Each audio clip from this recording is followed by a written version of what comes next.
The most recent survey numbers are suggesting one major shift in this market, which is first home buyers. Now, you might not be a first home buyer. You might be an investor, you might have multiple properties, or you don't have any plans to buy anytime soon.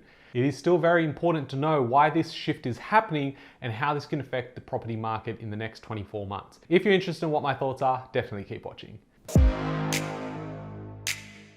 Hey guys, my name's Ravi and welcome back to Personal Finance with Ravi Sharma. If you're new here, smash that subscribe button because I talk about real estate, personal development, and all things financial freedom. Now, if you are a first home buyer, you're probably wanting a bit of a guide as to how you get into the market, but also the mindset that you need in order to build wealth through real estate. So I'm going to plug in my book. It is one of the best sellers on Amazon. It's called Retire Filthy Rich with Real Estate. It is definitely applicable to anyone starting out, but even if you have a portfolio, I think there's a few nuggets of gold just around shifting your mindset when it comes to asset allocation, going out there, using your money to go and invest as well. So definitely go check it out. I'll leave a link in the description box below. Now, Westpac's latest consumer sentiment survey suggested that Australians have turned bullish on housing. As illustrated below by AMP's chief economist Shane Oliver, house price expectations hit a cyclical high in May. The time to buy a dwelling sub-index has also bounced. So what we're looking at here is in the red, we've got capital city home prices, annual growth as a percentage. We also have house price expectations in the yellow. And then we've got the Melbourne Institute time to buy a dwelling index, which is a 12-month leading indicator. Now, what we can see is focusing on the red line, we can see that we've seen prices go up and we're starting to see it slow down in terms of how quickly house prices are going up, but this is still suggesting prices are rising. Now, what you will see is because this is slightly outdated, we haven't seen the latest numbers tick over here, and what we would see is now an uplift in this area here as well, in the red. In the yellow, we have house price expectations. So this is where a lot of the people that are putting in their responses to the survey are thinking prices will be. And what we can see is that everyone has started increasing their expectations, very much in line with the rate cuts and all of the bullish information coming out around first home buyer grants and things like that. And so what we will see is this start ticking over in the red, and we will see this continue to go high in the yellow. And what we can see is we're coming off a low in terms of the blue, which is the time to buy a dwelling index, which is the 12-month lead. And we can see that's now starting to pick up as well. If we look back at history as well, seeing how this correlates to, say, prices, what we can see is a notable downturn around that 2016 to 2018 mark. And you can see all three were going down. So you had the yellow going down, you had the red going down, and the blue going down. You've had similar situations play out as well. You would have seen the same thing happen around that 2009 GFC time. Obviously, we weren't capturing all this data around the yellow line. But more recently, especially with the interest rate hikes, we did see all three also fall off in 2021 and 2022. We've seen that bounce up already when it comes to expectations and what prices are doing. And now what we've seen is that confidence also come back into the market. The rebound in sentiment and house price expectations is understandable given that the RBA has delivered 2 25 basis point cuts this year.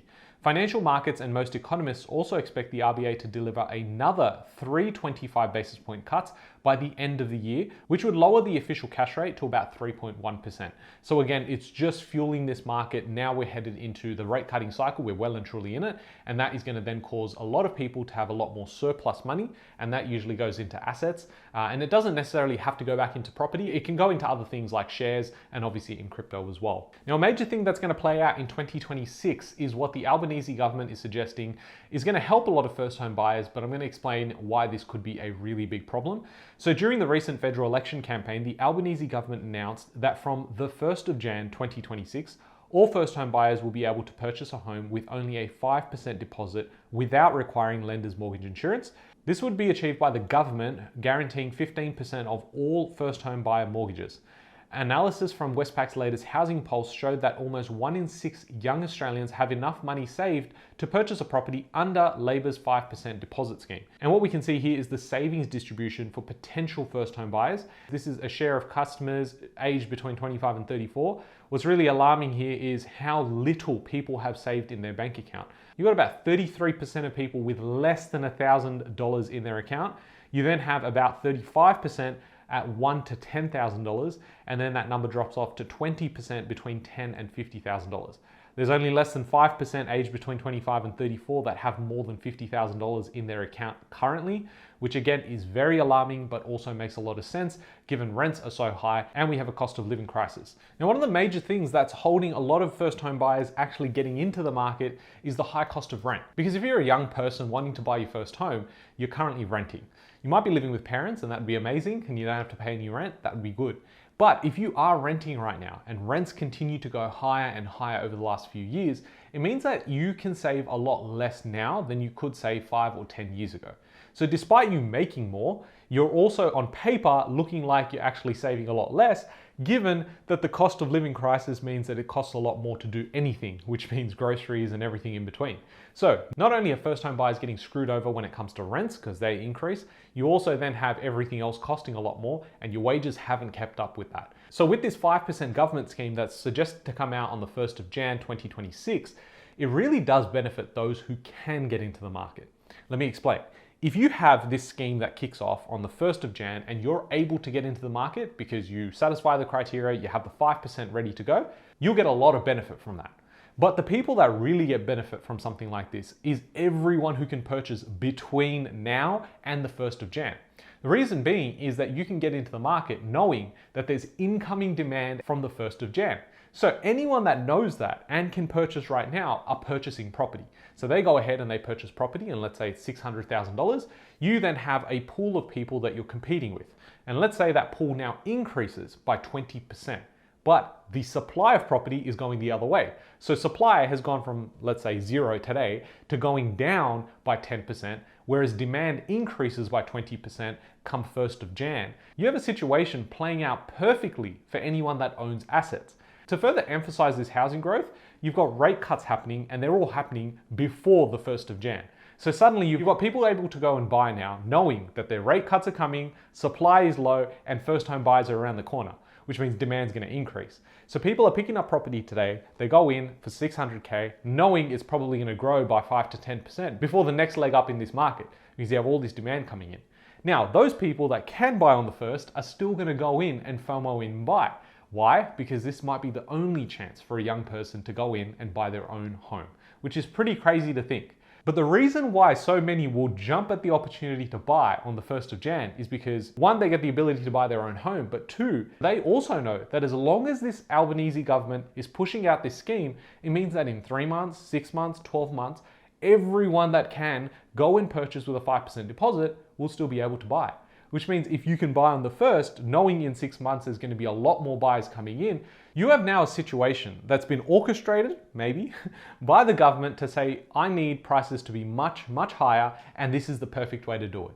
Where we can't build enough homes, okay, but what we're going to do in the meantime is keep immigration high, and we're going to introduce these schemes here, which is going to introduce so many more first home buyers to come into the market and purchase up existing stock. When we speak about migration, it's very important to see this because the ABS released data on permanent and long-term arrivals for the month of April. There were 1.1 million permanent and long-term arrivals in the year to April, offset by 680,000 departures, with both tracking at close to a record high. And what this essentially means is that there's 1.1 million people coming to Australia and saying, I want to stay here. And there's 680,000 people going, I'm out of here, it's too expensive, I'm going overseas. And what you can see is that complete drop off here in 2020 to 2021, given the lockdowns. Then we see an absolute mammoth run up in migration. And what we've seen, instead of tapering back down to the averages, we've seen it maintain at those levels. And that is a big, big issue here, is that you can go out and say, we're gonna have all these schemes for first home buyers. We're gonna give money out to people that can go out and purchase property. The reality is you've got so many more people coming in that it's now caused a housing crisis, but more so a rental crisis. And that rental crisis is what causes first home buyers to not get into the market.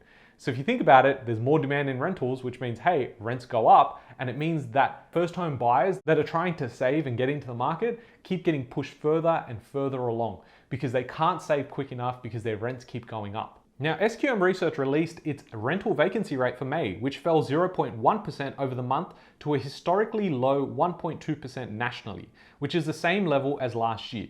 So what we started seeing was in some areas a softening in the rental market. There was finally some hope. You have rate cuts coming, which means, hey, some people can go from the rental pool, go into the market and actually purchase property. But what we've now seen is that we're back at record lows. And this, I think, is going to get even worse than the first time we saw it. One of the things that can offset this is obviously further rate cuts, because you suddenly see more people transitioning from renting to actually going and buying. But what we can see here is the vacancy rate in 2024 being May, and areas like, say, Sydney are 1.4% in April 2025. So the pressures decrease and at 1.5%. You see a big jump up in Melbourne's from 1.3% to 1.8%. But you do see this starting to go the other way. When you look at May 2025 in terms of vacancy rate, you've got Sydney maintaining at 1.5%, Melbourne's going down to 1.7%.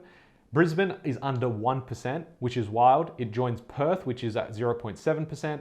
Adelaide is maintaining that 0.8%, Canberra's going down, Darwin's going down, and Hobart's maintaining. So we've gone from 1.2% in May 2024. By April 2025, we're at 1.3%, so a little bit more movement, but now we're back down to 1.2. And to be completely honest, it's probably not information you want to be hearing right now, but I think this number will go below 1% if we don't have any structural changes to migration and the zoning laws, as well as the application process when it comes to development. Now, lending to first home buyers jumped 16% between Feb and April 2025, new NAB data showed, as lower interest rate ease housing affordability pressures.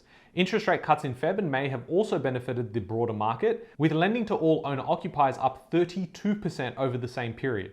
Victoria is leading the way, the first home buyer activity climbing 28%, followed by Western Australia up 22% and Queensland up 21%. So you're getting so much demand already starting, and you haven't even seen the schemes come into play. So that's why I'm saying that we're going to see prices much higher. Unfortunately, whether you like it or not, I don't make up the rules. But a very important takeaway from this video is that this might frustrate you. But where your frustration is going is probably in the wrong places. You might go and blame investors, you might go and blame buyers agents, you might blame channels like myself. Realistically, we need to take accountability for what we can and can't control. This has been a mechanism that's created and fueled by the government. So realistically, it's not just the investors going out, it's not the owner occupiers going out, not the first home buyers going out that are taking your share. It's that the government that's in place, not just now, but over the last 30 years, has caused this issue. And this is why we need to take accountability of what we can and can't control. The biggest problem underlying all of this, if you have stayed all the way through, is that it's the debasement of currency. So as long as you get more money being printed and higher levels of inflation, you're going to have more Australians go out to housing to safeguard really their wealth. Because at this point, if you saved your money over the last 5 years versus got into a property 5 years ago, you're probably cheering because the property's grown better than inflation over the last 5 to 10 years, whereas your money has gone the other way. And that's how the rich are getting filthy rich, because they're parking that cash, which is worthless, and attaching it to hard assets. So while you may get frustrated, you need to knuckle down now, because this might be the window of opportunity for a lot of people to get into the market for the first time and possibly the last time ever. I hope you guys have enjoyed this video. I make videos every single week on this channel. Definitely subscribe, get the knowledge bank going, start taking some action. If you are an investor or a first home buyer that wants to invest in property rather than just go buy some place because someone told you it was a good idea, if you want to go and create wealth and be a rent investor like myself, then definitely use the link in the description box below, which is to my buyer's agency. We help viewers like yourself go out there, purchase property, but with the right strategies, all the research done for you. So you're entering these conversations and negotiations with an expert team. So if you're interested in that, definitely reach out for a free call. If you have enjoyed this video, subscribe and go and watch this video next, because I think you're going to definitely enjoy it. I hope you guys enjoyed this video. I'll catch you on the next one. Thanks, guys.